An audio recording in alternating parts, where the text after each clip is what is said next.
ازيكم عاملين ايه؟ اتمنى انك تكونوا يا رب دايما بخير وكويسين وباحسن صحه ان شاء الله.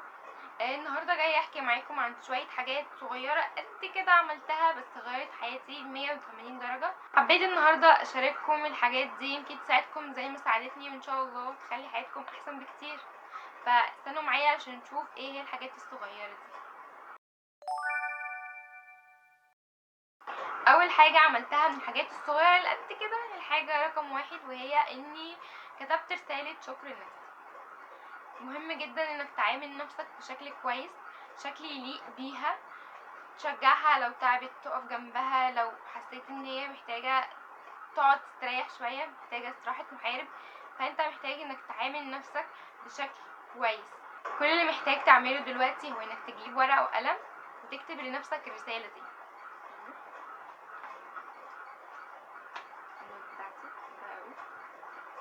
هتكتب بتقول: الى نفسي في المستقبل، الى الشخص اللي استحملني في كل حالاتي، صبر عليا ووقف جنبي، عدينا بحاجات كتير صعبة واتعلمنا كتير، فشلنا سوا ونجحنا سوا، اوقات كتير وصلنا واوقات اتعلمنا.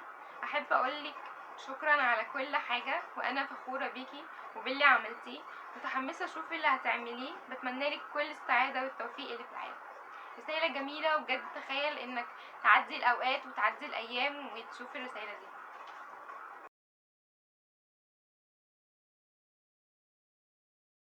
الخطوة رقم 2 في الحاجات الصغيرة اللي قد كده اللي ساعدتني، وهي بسأل نفسي سؤال بسيط وهو: ايه أسوأ حاجة ممكن تحصل؟ ساعات كتير بنبقى محتاجين ناخد الخطوة، او انا مثلا ببقى محتاجة اعمل حاجة بس دايما بتيجي في دماغي الأسئلة السلبية اللي هو: طيب انا لو فشلت، لو الناس شافت اللي انا بعمله ده وضحكت عليه، طيب انا لو ندمت، طيب لو ما قدرتش اكمل. دي كلها اسئله كانت دايما بتوقفني وتخليني شويه اقعد افكر. بس هنا بقى قررت اهدى شويه واسال نفسي سؤال: ايه اسوأ حاجه ممكن تحصل؟ واكتشفت بعد السؤال ده هو اني كل اللي كنا بنخاف منه مش بيحصل، وحتى لو حصل مش بيبقى بالحجم اللي انت متخيله في دماغك. انا لو فشلت فيها ايه؟ هتعلم. طيب لو الناس اتكلمت مش هتفرق علشان هما كده كده هينسوا، وانا هبقى رضيت نفسي وعملت الحاجة اللي دايما خلتني هفضل فاكر ان انا بحاول. يعني انا لما اعمل الحاجة هفضل دايما مقتنعة ان انا حاولت، هفضل دايما عارفة ان انا خلاص مش مهم، انا حاولت طلعت كل اللي اقدر عليه وهو ده اللي حصل، خلاص مش هتفرق. فدايما دايما الجملة دي كانت بتساعدني ان انا ابدأ على طول. يعني انا لما اسال نفسي ايه اسوأ حاجه ممكن تحصل، هتلاقي دايما ان مفيش اسوأ حاجه. يعني كل اللي هيحصل هي حاجه مش سيئه قوي للدرجه اللي تخليك ما تبداش، بس ساعتها بقى الحمد لله بنبدا. عارف، وفي كل مره كنت بستغرب بعد ما ببدا الحاجه، هو انا ليه كنت مكبره الموضوع كده؟ الموضوع طلع سهل اهو. فدايما لما تيجي تبدا حاجه جديده وحاسس ان دماغك عماله تجيب لك افكار سلبيه، اهدى كده واسال نفسك سؤال وهو: ايه اسوأ حاجة ممكن تحصل؟ بس كده. الحاجة رقم 3 من الحاجات الصغيرة قد كده اللي خلت حياتي احسن، وهي اني خليت الامتنان عادة يومية. زمان كنت فاكرة ان الامتنان ده هو اني اشكر على الحاجات الكبيرة اللي بتحصل في حياتي، زي النجاح، زي مثلا ان في حاجة حلوة تحصل لي، او ان كان في حاجة وحشة هتحصل والحمد لله محصلتش. ده كان بالنسبة لي الامتنان. بس بعد كده ومع الوقت اكتشفت ان الامتنان هو اني اشكر على الحاجات اللي موجودة في حياتي واللي حتى الصغيرة.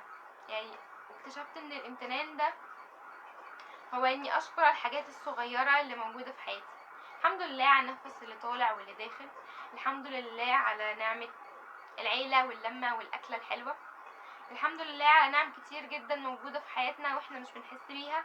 فدايما خلي في يومك جزء كده صغنن تمتن بيه على الحاجات اللي بجد بتحصل في يومك كتير، فانت متعود عليها، فانت مش حاسس قد ايه هي مهمة. زي مثلا المية والنور الموجودين، الاكل الحلو اللي انت بتاكلها كل يوم، صحابك اللي موجودين، اخواتك اللي بيرخموا عليك دول. في حاجات كتير جدا بجد بتبقى موجودة بس مستنية من انك تقول شكرا عليها او تقول الحمد لله ان هي موجودة. فدايما خلي الامتنان عادة في يومك، دايما قول شكرا. دايما قولي الحمد لله على كل حاجة موجودة.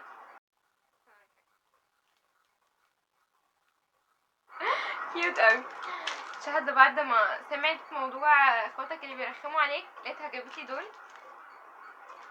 فبترشيني يعني عشان الكلمة حلوة اللي عليها، بس انا مش هعمل كده، هي برضو لسه بترخم عليا، بس دي الحاجة الحلوة اللي جابتها، فميرسي يا شهد.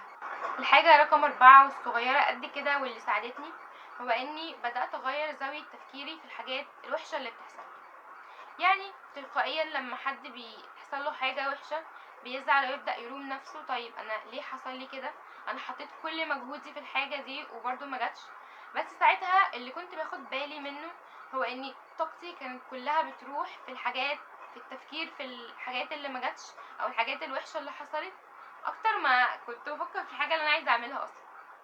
فكان ده دايما بياخد طاقتي كلها. بس اللي كان المفروض يحصل ساعتها هو اني اهدى كده واقول لنفسي طيب انا ايه اللي ممكن اتعلمه من كل اللي حصل ده.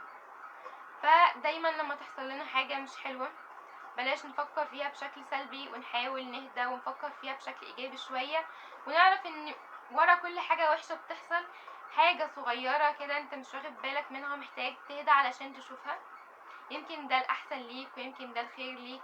فاي حاجة وحشة حصلت لك او اي حاجة انت شايف ان هي وحشة وحصلت لك، فدايما قول الحمد لله ومتحاولش تفكر فيها بشكل سلبي. فدايما قول طيب مش مهم اللي حصل حصل، ايه اللي ممكن اعمله دلوقتي.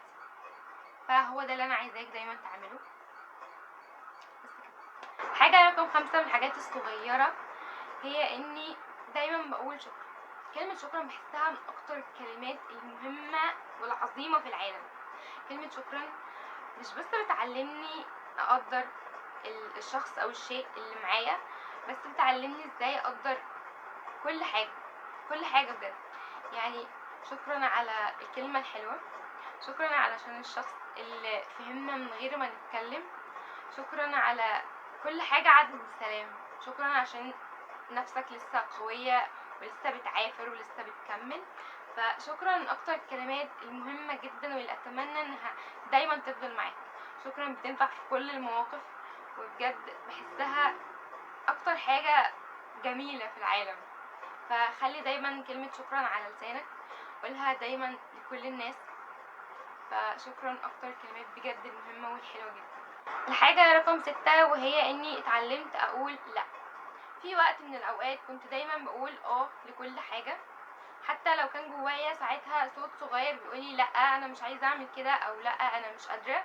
كنت بعمل كده على حسابي، على حساب راحتي، على حساب وقتي، على حساب حدودي. ومع الوقت اتعلمت ان كلمة لا دي مش كلمة صعبة، دي بتحافظ عليا وعلى صحتي وعلى حدودي. فبقيت اقول لا من غير ما احس بالذنب، لاني بقيت ببساطة عارفة انا عايزة ايه ومش عايزة ايه، محتاجة ايه ومش محتاجة ايه. فبقيت الحاجة اللي انا عارفة ان هي هتيجي عليا وهتيجي على وقتي وبتيجي على طاقتي، فبقيت اقول لها لا من غير ما احس باي ذنب. ده كمان اللي انا عايزاك تعمله، وهو انك تقول لا لاي حاجة هتتعبك، اي حاجة هتستنفذ طاقتك، فتقول لها لا من غير ما تحس بالذنب. الفيديو خلص، وبكده يكون الفيديو بتاعنا خلص النهارده. فالحمد لله عملنا الفيديو على خير، الفيديو نزل على خير. فاكتبولي في الكومنت اي حاجه انتوا عايزينها، انا بقعد اقرا كل حاجه. واستنوني ان شاء الله في فيديو جديد يوم الجمعه الجايه. كل جمعه بنزل فيديو جديد على اليوتيوب، ومستنياكم على انستجرام، بنقعد هناك كتير وبنتكلم ونعمل حاجات حلوه كتير. فمستنياكم وكل الحب من ناديومي، وهتمنى لكم الصراحه يوم كيوت وجميل وحلو.